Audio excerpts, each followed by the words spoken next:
اس میں بہت سارا توڑ اور آگ کا ذریعہ بن سکتا ہے. تو آج جو سرکٹ ہاؤس میں کمشنر صاحب، آر پی او صاحب اور وہ جو علماء کرام کی ٹیم لاہور سے آ رہی ہے اور ممبران امن کمیٹی بیٹھے ہیں، وہ سر جوڑ کے اسی اس میں بیٹھے ہیں کہ ہر علاقے میں کیسے ہو کہ جو پہلے گزرنے والے وقتوں میں کچھ اشتعال تھا، کوئی پریشانی تھی، کوئی ایموشنل لوگ ہو جاتے تھے، اس ساری چیز کا اثر کیسے ختم کر کے اور محبت، امن، بھائی چارے کا پیغام امت کو، معاشرے کو دیا جائے، تاکہ اس سے پاکستان پھلے پھولے، لوگوں میں پیار، لوگ نفرت کی بجائے محبت، پیار، اکٹھے بیٹھنا سیکھیں جو ہمارے اندر سے جا چکا ہے. یہ وقت کی ضرورت ہے. ہمیں اکٹھا بیٹھنا مشکل بن گیا اس وقت. جو اس وقت اتنی ضرورت ہے کہ آپ کو مسجد بنانا اور بڑی بڑی عبادات کرنا، اس سے زیادہ اس وقت اہم بات بنی پڑی ہے کہ لوگوں کے دلوں سے نفرت کا خاتمہ ہو، محبت، بھائی چارے کا پیغام ہو. جو زبان سے آدمی، اللہ کے رسول نے فرمایا کہ یہ آپ کی جو زبان ہے ایسے پکڑ کے ہے کہ یہ جو زبان ہے یہ امت میں بہت خیر کا ذریعہ بن سکتی ہے. ہم کچھ بھی نہ کریں، ہم صرف اتنا کر لیں کہ یہ فیصلہ کر لیں کہ ہم نے اپنی زبان سے، اپنے قلم سے کوئی ایسا قدم نہیں اٹھانا، کوئی ایسا لفظ نہیں بولنا جو معاشرے کے لیے، مرد و خواتین کے لیے تکلیف کا ذریعہ بنے. کوئی آدمی ہاتھ چھوڑ کے نماز پڑھ رہا ہے، پڑھے. کوئی اوپر باندھ رہا ہے، باندھے. کوئی نیچے باندھ رہا ہے، باندھے. تو اس میں اعتراض نہیں کرنا، سب کو ساتھ لے کے چلنا ہے. اس سے یہ ہوگا امت میں بھلائی، خیر، محبت پھیلے گی. اور یہ سارے طریقے اللہ کے محبوب کے ہیں، یہ سارے طریقے محمد رسول اللہ کے ہیں. اللہ کے محبوب، اللہ نہیں چاہتا کہ میرے محبوب کا ایک بھی طریقہ وہ نظر انداز کیا جائے یا پس پردہ ڈالا جائے. یہ سارے طریقے اللہ کے ہیں. کوئی 4 امام ہیں، چاروں اماموں کے اپنے اپنے وہ ماننے والے ہیں، اس میں اعتراض نہیں کرنا، اس میں صبر کرنا ہے، برداشت کرنا ہے. اور خاص طور پہ جو مقررین حضرات آؤٹ آف سٹی سے، دوسرے شہروں سے، دوسرے صوبوں سے آتے ہیں، جو یہاں کی انتظامیہ ہے، ڈویژنل ہو، ضلعی ہو، حکومت پنجاب ہو، ان کو تو چاہیے کہ جن پہ بین ہے ان کو وہاں پہ نہ آنے دیا جائے، جن کا جو ہے ماضی کا ریکارڈ اچھا نہیں ہے. اور جو احباب ان کو بلائیں وہ اہل تشیع ہوں، اہل سنت والجماعت ہوں، بریلوی حضرات ہوں، اہل حدیث حضرات ہوں، تمام بھائی جو اپنی مجالس محافل کرائیں اس میں ان کو پابند کریں کہ آپ آئیں، امت میں محبت پھیلائیں، مسائل بتائیں، خیر پھیلائیں اور لوگوں کو جوڑ کا ذریعہ بنائیں، نہ کہ آپ اس میں جو ہے وہ کوئی ایک بات کر کے چلے جائیں اور پیچھے لوگوں میں لڑائی کا ذریعہ بنائیں. بالکل ٹھیک کہا آپ نے. اچھا، فرنیچر کے حوالے سے بھی میں آپ سے کیونکہ گفتگو کرنا چاہ رہا تھا، آپ کیا سمجھتے ہیں کہ ترجیحی بنیادوں پہ کون سے ایسے کام ہونے چاہیے جس سے آپ کی انڈسٹری جو ہے وہ بہتری کی راہ پہ گامزن ہو سکتی ہے؟ شکریہ. لکڑی منڈی ضروری ہے.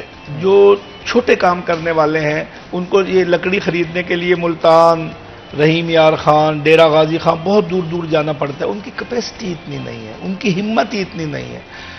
بہت سارے لوگ، 50% سے کم لوگ تو ایسے ہیں جو ہفتہ بھر میں اپنی محنت ایسے کہ 4 مرلے کا گھر ہے، 2 مرلے میں وہیں وہ ایک سینٹر سیٹ بنا رہے ہیں اور جمعرات کو بیچ کے اپنے بچوں کا رزق کما رہے ہیں.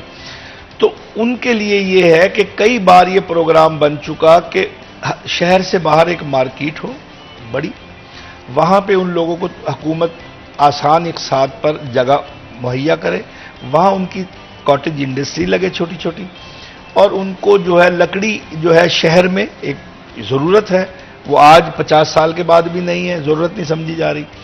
دوسرے شہروں میں، دوسرے صوبوں میں، دوسرے ڈویژنوں میں بزنس کے اعتبار سے بڑے بڑے ہب بنائے جا رہے ہیں اور اربوں خربوں روپے اس میں لگ رہے ہیں. لیکن کیا وجہ ہماری نمائندگی نہیں ہے، یا ان تک ہماری آواز نہیں ہے، یا ان تک ہمارا اثر نہیں ہے، یا وہ اس کو ضرورت نہیں سمجھ رہے. چنیوٹ کے لیے کچھ نہیں کیا گیا. جیسے میں نے پہلے گزارش کی ہے، منڈی ہو، باہر کھلی اس میں ایک مارکیٹ ہو. اب اگر کسی نے آؤٹ آف سٹی سے یا آؤٹ آف کنٹری سے آنا ہے، سب سے پہلے اس کو گاڑی کھڑی کرنے کے لیے جگہ چاہیے. ہمارے شہر میں کوئی پارکنگ نہیں ہے، بس مشکل اوقات میں کسی نے گاڑی ادھر لگا دی، کسی نے ادھر لگا دی. دوسری بات، شہر میں آنے والے تمام راستے، یہ میں اس موقع پر بالکل اس میں وہ نہیں کروں گا، شکریہ ادا کروں گا کہ پچھلے 3 سال سے سٹی 41 اس جنگ میں ہمارے ساتھ لڑ رہا ہے کہ سینکڑوں لوگ مر گئے